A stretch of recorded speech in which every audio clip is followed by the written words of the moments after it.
Hi, my name is Anna, and I'm from Ohio. Please like and subscribe. My parents always dreamt of being world-famous singers, but they could never become anything more than background vocals. So when me and my sister Tanya were born, Dad taught me all about music. While Tanya was Mom's favorite, 'cause she was the pretty one. Everyone admired her emerald green eyes and blonde hair. Once when we were 5, a woman even tried to steal her from the park. Let go of my sister or I'm gonna scream! I'll give you $10, kid. Let go of her hand. Tanya and I struggled until she let go and ran away before the police came. Tanya hugged me tight. Anna, you saved me. No one touches you on my watch, sis. Even growing up, she always had everyone's attention, whereas I enjoyed my simple life. But then in 10th grade, things took a wild turn. One day after school, we got home to see Dad being rushed to the hospital. He had a heart attack. A week passed by, and we found out he wasn't gonna get better unless he had this really expensive surgery, and we didn't have money for it. Mom was thinking about selling the house when, out of the blue, she got a phone call. After she hung up, she screamed like crazy. My former agent told me they're looking for new talent and they're gonna pay huge money. She told us about a music audition that was happening in another week and asked us to grab the opportunity. On the day of the audition, everyone was stunned by Tanya's looks, but when she opened her mouth, they all covered her ears. Hello from the other side. Someone grabbed the mic from her hands or shut off the speakers. I can't stand her voice. Well, he was over-exaggerating, but not entirely. Tanya couldn't sing a note, not even in the bathroom. A few minutes later, it was my turn, and when I started singing, the producers looked mesmerized. I'm not giving up on you. You know I love you. Please hug me and say it back. I love you. After a long discussion, they announced they were gonna sign both of us. But there was one condition. They wanted me to sing, but in the background for Tanya, she would lip sync to my voice. No, that's wrong. We won't be doing that. But Tanya held my hand with teary eyes. Please, sis, you have to do this. We need the money. But Tanya, Anna, my love, the future of our family rests on your shoulders now. Think about your dad. Think about our family, honey. I knew it was wrong, but I couldn't stand to see my family suffering. So I agreed. After we signed the deal, all of Dad's hospital bills were paid, and he came back home all healthy in a month. And then it was just me and Tanya and the non-ending music videos and tours around the country. Everywhere Tanya went, people would go crazy for her. They would literally jump over each other to catch sight of her. These people were nuts. And clearly, this was getting to Tanya's head, because when we returned to school after summer break, she started acting like a queen and a bully. Get out of my seat. That's my spot. Don't you know who I am? The guy didn't even flinch and kept munching on his sandwich, and Tanya looked as furious as a dragon. Hey, it's okay. We can take another seat. Maybe he can't hear, but she just picked up a bottle full of mustard and dumped it on his head. You've got to be frickin' kidding me. I looked at the guy, who looked raging mad. Hey, I'm sorry about my sister. She's a little... Please let it go. I'll pay for your jacket later. I grabbed Tanya's hand as I pulled her out of there. Have you lost your mind? Didn't you see? He was acting as if he didn't know me. Tanya, you're not the president, and you should... Whatever, Anna. You didn't have to say sorry to him. He's a jerk. Saying that, she stormed away. Ugh, such a diva. Later, after school was over, I went into the music room to practice my singing. But just as I finished, I heard someone clap behind me, and I was shocked to see the guy from the cafeteria, Brandon. That voice. That's your sister's voice when she sings, isn't it? Oh God, what now? But he didn't know anything for sure. I thought you didn't know her. And now you know her voice? I never said that. She just assumed it. I know who she is. And now, I know her little secret. You know nothing. With every sentence, he kept getting closer as I was backing away. I tripped over something, and he caught me. What are you even doing here? Everyone's gone. But you're still here, and you kinda owe me something. My eyes widened at that, but then he put me back on my feet and continued. You said you'll pay for my jacket. I'm here to collect the money. Right. What was I even thinking? I gave him some money from my bag and ran out of there. A few days later, while I was in the library, Tanya came to me. I want you to go and give this to Brandon and tell him that I want to meet him at the cafe tonight. What? Why? What are you up to now? Didn't you see? He ignored me. He isn't like the other guys who were running after me 24/7. I like him. I want him. I want to make him my frickin' boyfriend. Well, then you go and talk to him. Why should I do it? Because I'm me, duh. I'm a superstar. I can't make the first move. I don't want to look desperate. Do it for me, please. Ugh. Reluctantly, I left a note on his table and asked him to come to the cafe and ran out of there. Later, Tanya asked me to tag along, and just when we reached the cafe, she saw some random people with cameras there. Oh no, paparazzi. I can't be seen with anyone. My contract doesn't allow me to date publicly, Anna. But what about Brandon? He's waiting for you. Can you please go and tell him I'll see him tomorrow at school? Okay, thanks, bye. Saying that, she ran into a cab and rode away. Now I had no choice but to inform Brandon myself, so I went in. Hey, I'm sorry, but I thought you wouldn't come and that this was some stupid prank, but I'm glad you're here. What? Me? Wait, did he think I was the one who called him here? Shoot.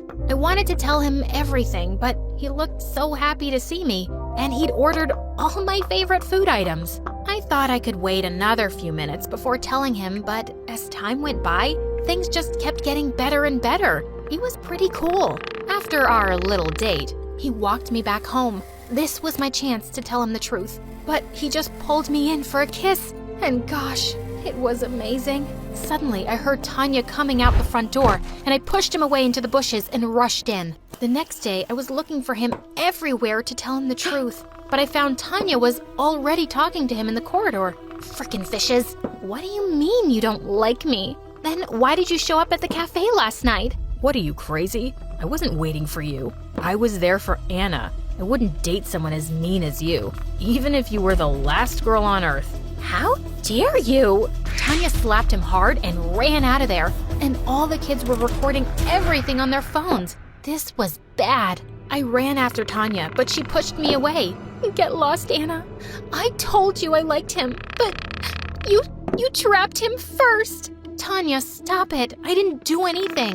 He liked me from the beginning, and you sent me to him. Yeah, it was my biggest mistake, thinking I could trust you. Traitor witch. She jumped onto me and grabbed my hair, and we broke into a huge fight. Mom and Dad were called in, and the principal showed them the videos the kids had recorded. He said Tanya's behavior was getting worse day by day, and she was suspended for a month. I felt so bad and went to hug her later that night and told her I wasn't going to see Brandon anymore, and she immediately hugged me. But when I went to my room, Brandon was already waiting there. Why are you avoiding me? And what was your sis talking about today? Brandon, you can't be here. Get out now. Hey, chill.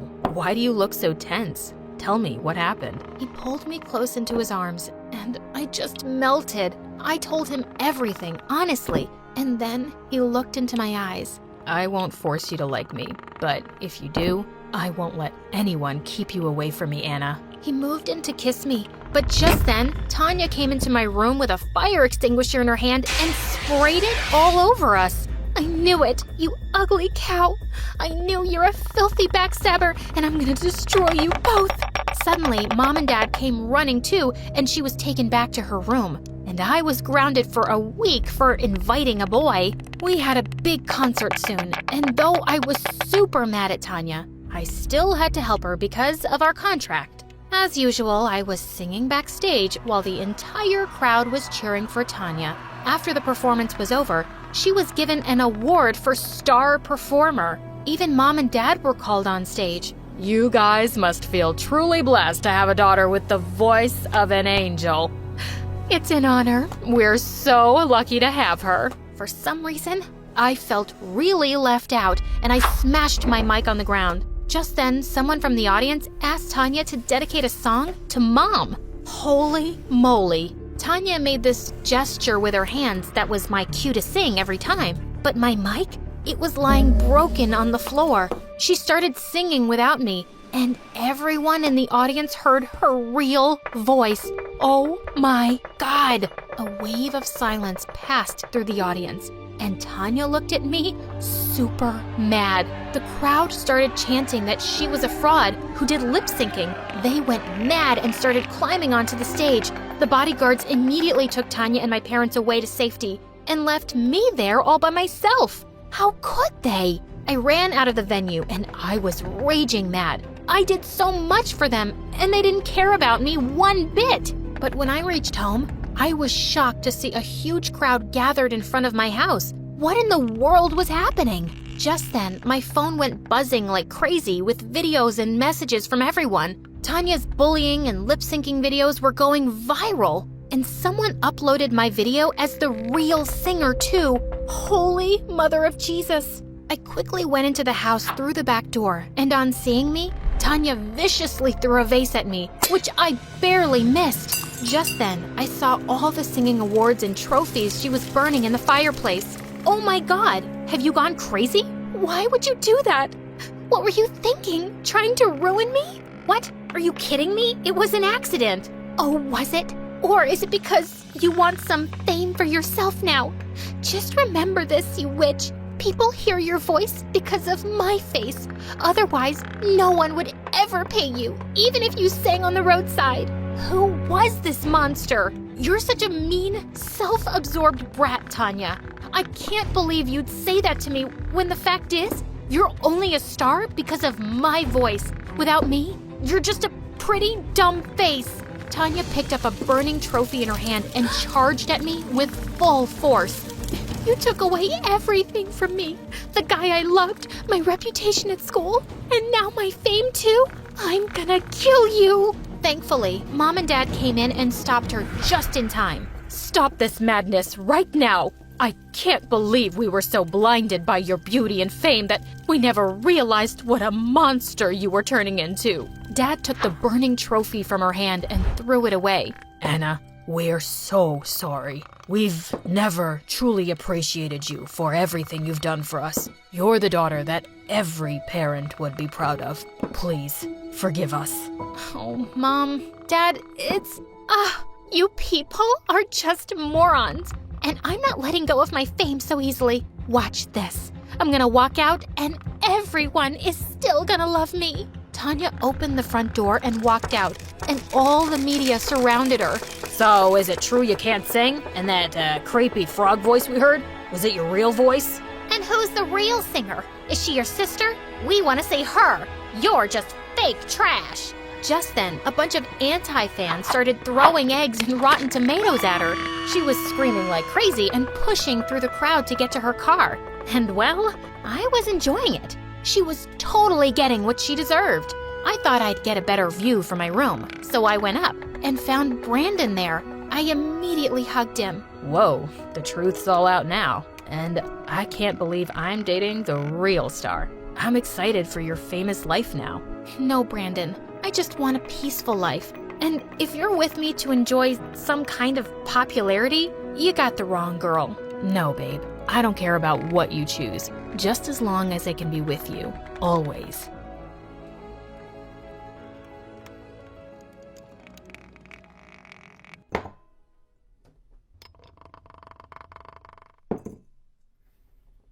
I was born with a silver spoon in my mouth. I guess I had a childhood that most people can only dream about. We lived in a mansion with sweeping staircases, an indoor and outdoor pool, a tennis court, and a lovely big garden where my mom used to throw her lavish parties.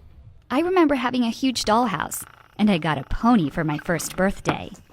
My parents bred and trained the fastest racehorses in the country. So that's how I spent my childhood, along with thoroughbreds and all the toys that money could buy. It was a great time. I was an only child, but I wasn't lonely. With a house full of maids and nannies everywhere, I had all the company I needed. My dad, my mom, and my Aunt Jenny were there always ready to play with me.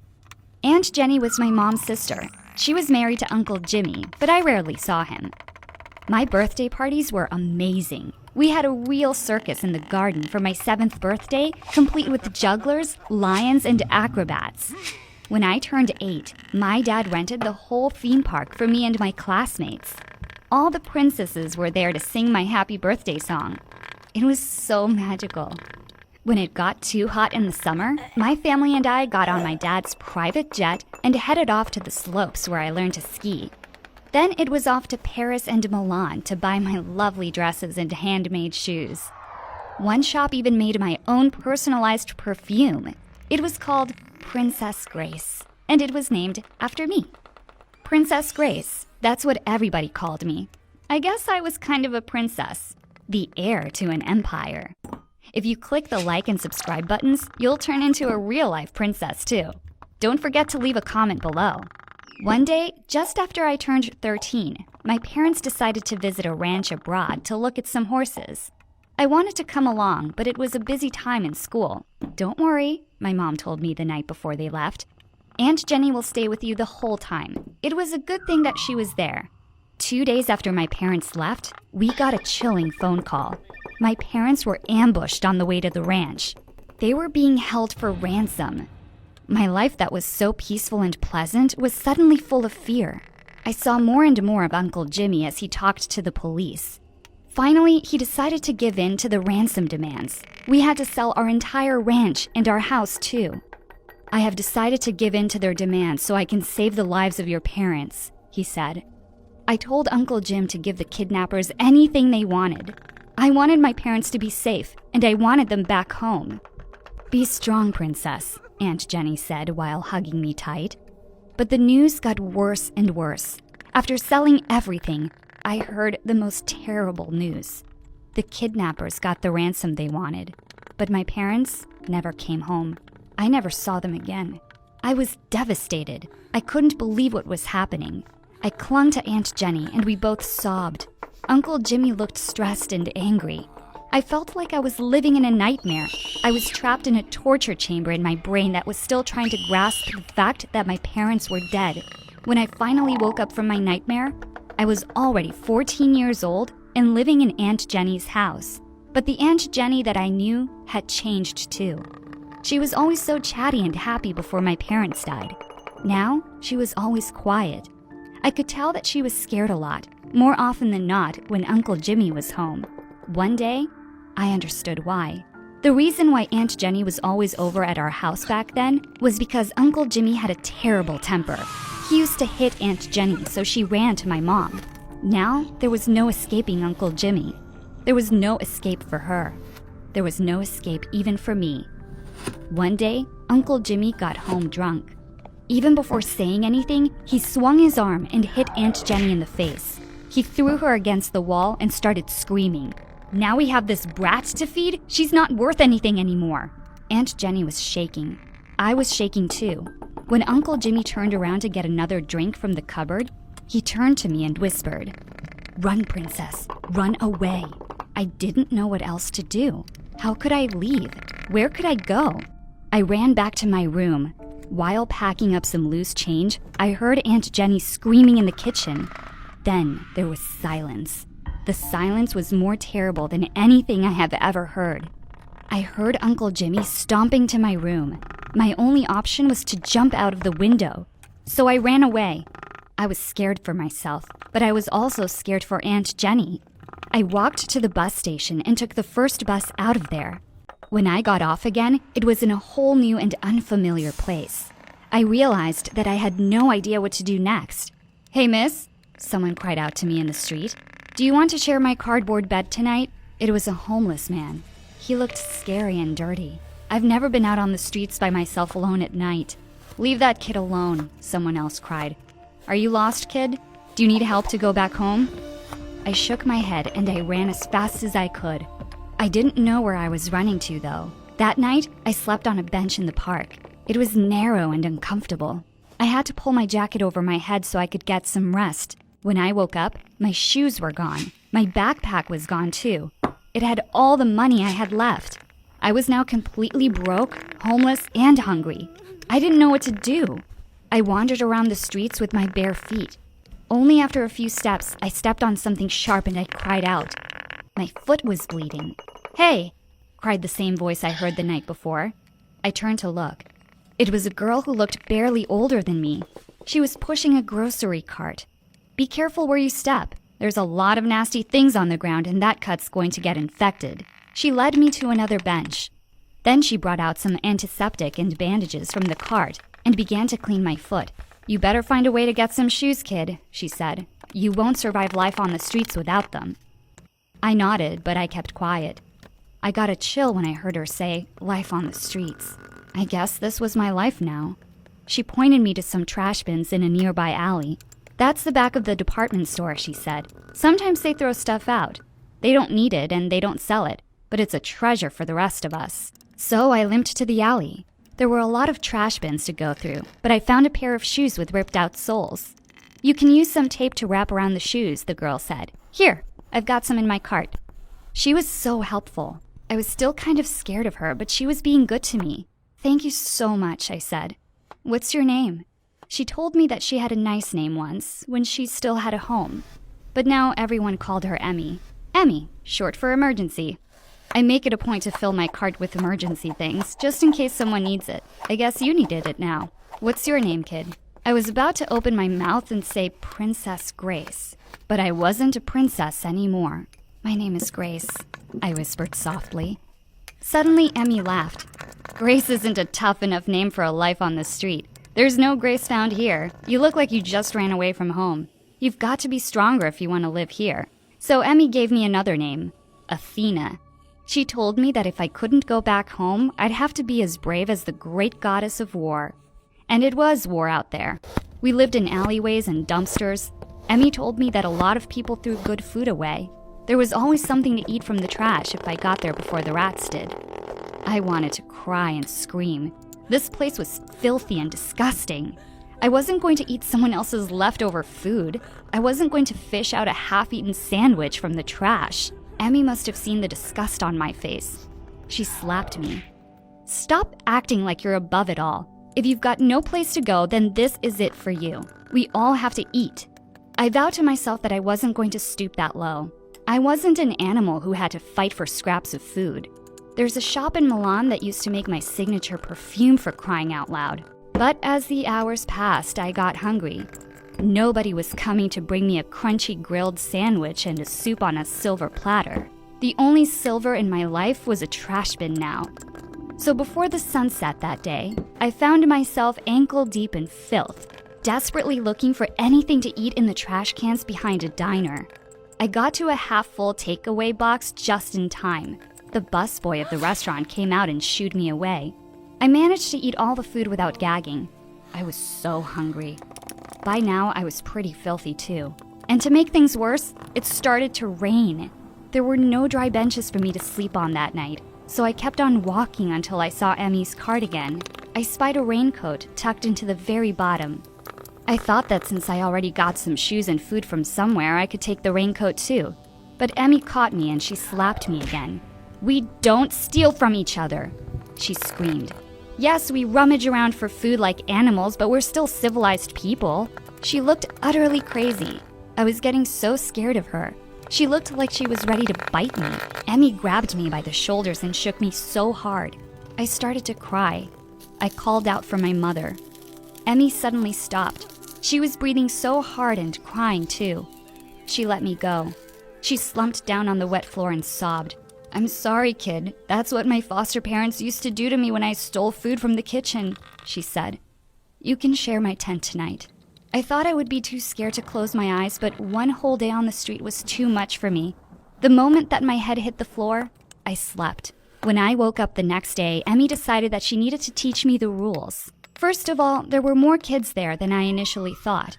There seemed to be around 50 of us just roaming the streets of the city. They were all runaways of some sort. Some from abusive homes, some escaped from orphanages. Emmy was actually older than me. She was already 15, and she's been on the street since she was 12. I left my foster family. I never want to go back. Now I'm just trying to forget my past, but I don't know if I have a future, Emmy said. That's why we have to take care of each other somehow. She introduced me to the people there. Even if they had foul breath, patched up clothes, and filthy hair, they were still people. They weren't animals. They weren't monsters. My foster parents were the monsters, Emmy added. I bet you know some real monsters, Athena. I nodded and quietly agreed. Uncle Jimmy was a monster too. So I became a part of this ragged family. I looked pitiful and sad enough to beg. I got a lot of spare change from nicely dressed people passing by. Everything I got, I shared it with the others. Sometimes we could afford a whole loaf of bread and some hot soup. It helped on cold nights when we couldn't light the drums for fire. There wasn't any money left for anything else, not even a pair of shoes. Some nights I thought of the lavish collection of dresses I bought from Paris. Now I looked like a rat on the street. But I changed more than just my clothes. I was braver and stronger now. I could feel like the real Athena and I could face anything. I stopped thinking about Aunt Jenny. Up to a point, I stopped thinking about losing my parents. I just had to think about how to get food for the next day. I lived like this for 4 years. One day, I was looking for some old newspapers that I could use to line up my cardboard tent. That's when I saw a familiar face on the front page. It was Uncle Jimmy. He looked so much better than the last time I saw him, but the article said something about him getting married to some socialite. I guess he and Aunt Jenny got divorced. The more I read, the more I felt shocked. The article mentioned that Uncle Jimmy was the president of a company that bred and trained racehorses. I couldn't believe what I was reading. Aunt Jenny never mentioned a business like that. But the most shocking part was when Uncle Jimmy said that he managed to save the business of his brother-in-law who tragically died overseas with his whole family. That blatant lie seemed to light a fire in my head. I was still alive, although I had disappeared from their lives. But how could Uncle Jimmy take over my dad's business when we had to sell everything to the kidnappers? That day, I still went out to beg.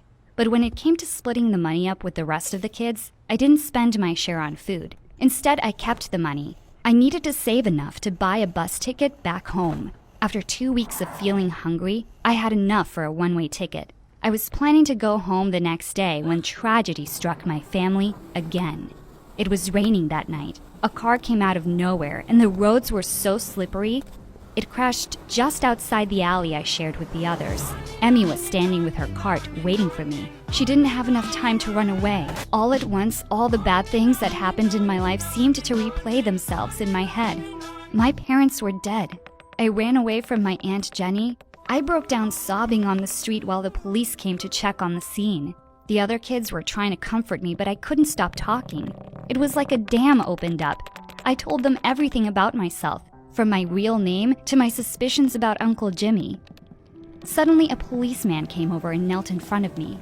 Then he asked me the most amazing thing. "What's your complete name? How long have you been on the streets?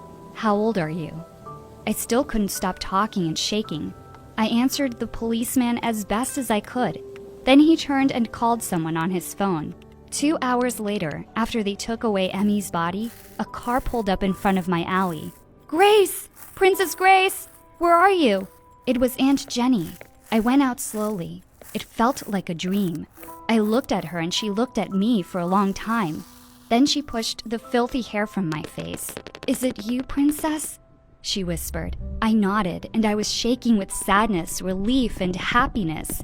"You can come home now," Aunt Jenny added, and she led me back to the car. I found out a lot that night.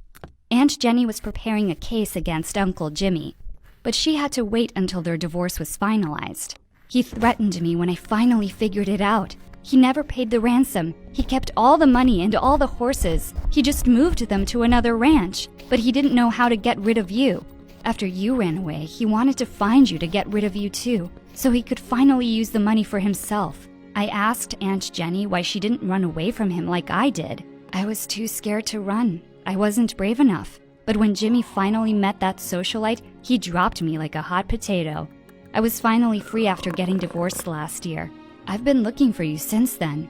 She further explained that since they found me, I could fight Uncle Jimmy in court. Legally, everything was mine. "We're going to win for sure," said Aunt Jenny.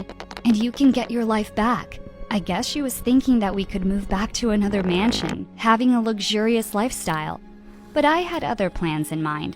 I didn't want that kind of life anymore. Being on the streets made me realize that there are people who may look dirty, but they have clean souls. I thought of Emmy. After we get all the money back, we can buy a big house. But we won't be the only ones living there, I said to Aunt Jenny. I'm bringing all the kids with me. I can be a mother to all of them. I can be a mother to all those kids in the dumpsters and alleys who think they have no place to call home.